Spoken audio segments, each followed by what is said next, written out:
নিয়োগের জন্য আবেদন করেছেন অনেকেই। যাচাই বাছাই শেষে করা হয়েছে বৈধ আবেদনকারীদের তালিকাও।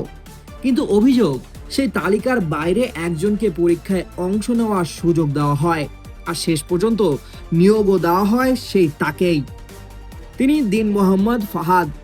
অভিযোগ উঠেছে, কম্পিউটার ট্রেডের অতিথি প্রশিক্ষক নিয়োগে ফাহাদ আবেদনই করেননি। এরপরও বাছাই কমিটির সুপারিশের বাইরে তাকে পরীক্ষায় অংশ নেওয়ার সুযোগ দেওয়া হয়। শুধু তাই নয়, পরীক্ষা শেষে নিয়োগও দেওয়া হয় তাকে। আবেদন যাচাই বাছাই করে পরীক্ষার জন্য পূর্ণাঙ্গ তালিকাতে মোট 9 জনের নাম দেওয়া হয়। এর মধ্যে দিন মোহাম্মদ ফাহাদের কোনো আবেদন পাওয়া যায়নি। সিভি গুলা যাচাই বাছাই করে আমরা একটা তালিকা প্রিন্সিপাল স্যারের কাছে জমা দিছি, যেটার মধ্যে 9 জন ছিল হচ্ছে কম্পিউটারের আর 6 জন ছিল হচ্ছে ওয়েল্ডিং এর।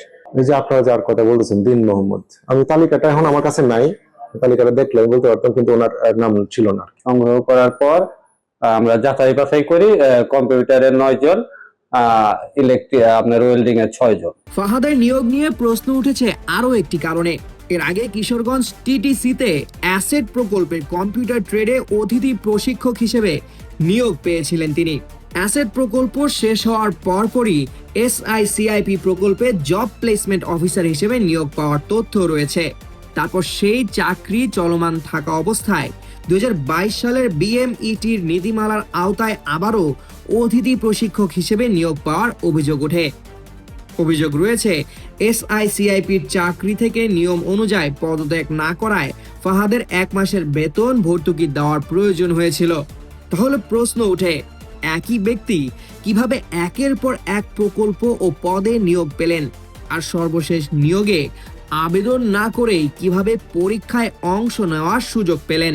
প্রত্যেকটা পরীক্ষার জন্য কিন্তু আলাদা আলাদা হাজিরা শীট ছিল, ঠিক আছে? তো ওখানে আমার নাম ছিল, আমি সিগনেচার করেছি, পরীক্ষা দিয়েছি।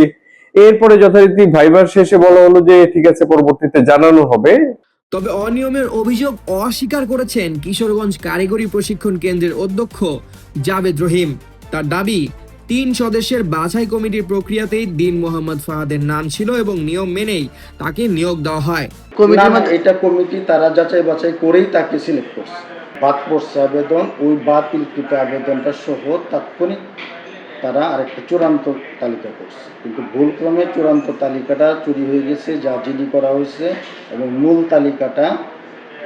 তালিকাটা চুরি হয়েছে, খসড়াটা বাইরে অসৎ উদ্দেশ্যে প্রচার করছে। আবেদনপত্র থেকে শুরু করে বাছাই কমিটির কার্য বিবরণী, পরীক্ষার উপস্থিতি তালিকা ও ফলাফল নিয়োগের প্রতিটি ধাপের নথি যাচাই করলেই পরিষ্কার হবে নিয়ম মেনেই এই নিয়োগ হয়েছে নাকি অভিযোগের মতোই বাছাই প্রক্রিয়ার বাইরে গিয়ে সুযোগ দেওয়া হয়েছিল।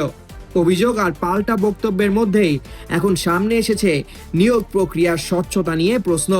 কিশোরগঞ্জ প্রতিনিধি শহীদুজ্জামান শুভর তথ্যচিত্রে। Desk report, Bangla post.